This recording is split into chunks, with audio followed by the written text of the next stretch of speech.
নমস্কার, trading journey চ্যানেলে আপনাদের স্বাগত। তো আসুন দেখে নেওয়া যাক হিন্দুস্তান অ্যারোনটিক্স লিমিটেড শেয়ারের মোমেন্টাম কি বলছে। তো এখানে হিন্দুস্তান অ্যারোনটিক্স লিমিটেড শেয়ারের মধ্যে যদি 3 দিনের ক্যান্ডেল দেখেন, 3 ক্রো ক্যান্ডেলের ফরমেশন দিয়েছে। 3 ক্রো ক্যান্ডেলের মধ্যে স্টককে নিচের দিকে নামিয়েছে 4800 সাপোর্টে, কিন্তু হ্যাল এখন আছে। তো বর্তমানে মার্কেট যদি একটা কারেকশান আসে, মার্কেটের মধ্যে একটা প্যানিক সিচুয়েশন কিন্তু আস্তে আস্তে তৈরি হচ্ছে, কিন্তু মার্কেট কিন্তু রিয়াকশানটা উল্টো করে। একটা জিনিস যখনই আমরা যেই মার্কেটের মধ্যে একটা সিচুয়েশন ক্রিয়েট হয় না, যখনই দেখবেন মার্কেট একটা সবাই বলে যে হ্যাঁ মার্কেট নিচে নামবে, কিন্তু মার্কেট তার উল্টো তৈরি করে দেয়।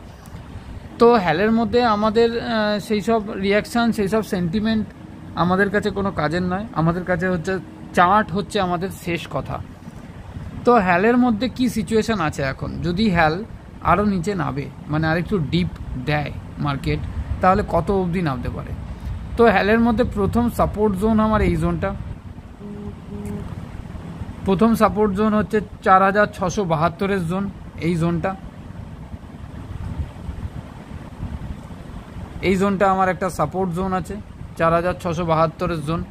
এবং 4672 জোন যদি হ্যাল ওটাও কেটে নিচের দিকে নামে, তাহলে আমার এই জোনটা কিন্তু 4437 জোন কিন্তু হ্যালের কাছে আমরা সাপোর্ট হিসেবে ধরতে পারি।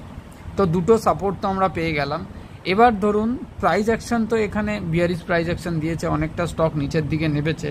তো এখান থেকে বাইং আসার সম্ভাবনাও তো থাকতে পারে মার্কেটের মধ্যে। যদি সেন্টিমেন্ট যদি ঠিকঠাক মতন হয়, তাহলে কিন্তু বাইং আসার সম্ভাবনা থাকতে পারে মার্কেটের মধ্যে। তো যদি হ্যালের মধ্যে মানে প্রবাবিলিটি এরকম থাকে যে মার্কেট যদি সঠিকভাবে যায়, তাহলে মার্কেট হ্যালের মধ্যে আমরা প্রথম টার্গেট কিন্তু ইনিশিয়েট টার্গেট রাখতে পারি আমাদের রেজিস্ট্যান্স জোন, এই জোনটা 4939 এই জোনটা প্রথম রেজিস্ট্যান্স। এবং দ্বিতীয় রেজিস্ট্যান্স যদি দেখি, তাহলে 5000 এই জোনটা আমাদের দ্বিতীয় রেজিস্ট্যান্স। এবং তৃতীয় রেজিস্ট্যান্স তুলি, তাহলে এই লেভেলটা 5142 লেভেল কিন্তু আমাদের তৃতীয় রেজিস্ট্যান্স হ্যালের মধ্যে আমরা দেখতে পাবো। তো দেখুন হ্যালের মধ্যে সিচুয়েশান এরকম আছে, মার্কেটের মধ্যে যদি একটা সোমবার দিনকে একটা গ্যাপ ডাউন মার্কেট ওপেন হয়, তাহলে কিন্তু একটা বাইং আসার সম্ভাবনাও কিন্তু মানে আমাদের স্টক স্পেসিফিকও থাকতে পারে। আর যদি 4800 নিচে হ্যাল বিয়ারিশ প্রাইস অ্যাকশন দেখায় আমাদেরকে, তাহলে কিন্তু স্টকের মধ্যে আরও ফল হওয়ার, আরও প্রফিট বুকিং, এটা শুধুমাত্র প্রফিট বুকিং আর কিছুই নয়। তো এখান পর্যন্ত আসার সম্ভাবনা কিন্তু হ্যালের মধ্যে আমরা দেখতে পারি। তো যারা লং টার্মের জন্য ইনভেস্টেড আছেন হ্যালের মধ্যে, কিংবা নিয়েছেন, টপ লেভেলে ফেসে রয়েছেন, তাদেরকে বলবো হ্যালকে নিয়ে মানে চট করে এরকম লস বুক করে বেরোবার একদমই উচিত নয়।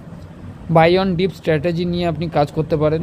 মার্কেট সেন্টিমেন্ট যদিও খারাপ করে কিংবা যদিও কারেকশান দেয়, তাহলে হার্ডলি কিছুটা সময় মার্কেট আপনার কাছ থেকে রিকভার হতে টাইম লাগবে। আপনি যদি অ্যাকুমুলেট করেন, তাহলে ধীরে ধীরে অ্যাকুমুলেট করতে পারেন। লং টার্মের জন্য হ্যাল একদম পারফেক্ট, মানে একদম পারফেক্ট আছে। ব্যবসা ভালো আছে, রেভিনিউ, প্রফিট সবই ভালো আছে। আশা করি কিছুদিনের মধ্যে এদেরও রেজাল্ট আউট হবে। তো হ্যালের মধ্যে আমরা কিন্তু একটা মোমেন্টাম পাবো। আর নেক্সট উইক আমাদের বাজেট আছে, বাজেটের মধ্যেও আশা রাখা যায় যে ডিফেন্সকে নিয়ে একটা ভালো ক্যাপেক্স কিন্তু গভর্নমেন্ট একটা অ্যানাউন্সমেন্ট করতে পারে। তো হ্যালকে নিয়ে ভিউ আমার এটাই। এখানে কোনো বাই অ্যান্ড সেলের রেকমেন্ডেশন নয়, আমি কোনো সেবি রেজিস্টার নয়। ভিডিওটা যদি ভালো লাগে তো অবশ্যই লাইক করবেন, একটা কমেন্ট করে দেবেন। আপনার ওপিনিয়ন আপনি কমেন্টে দিতে পারেন। এবং যারা নতুন আমার চ্যানেলে ভিডিও দেখছেন, তারা অবশ্যই চ্যানেলটাকে সাবস্ক্রাইব করে নেবেন, বেল আইকন প্রেস করে রাখবেন, যাতে প্রত্যেকটা ভিডিও নোটিফিকেশান আপনাদের কাছে সময় মতন আসতে থাকে। ধন্যবাদ।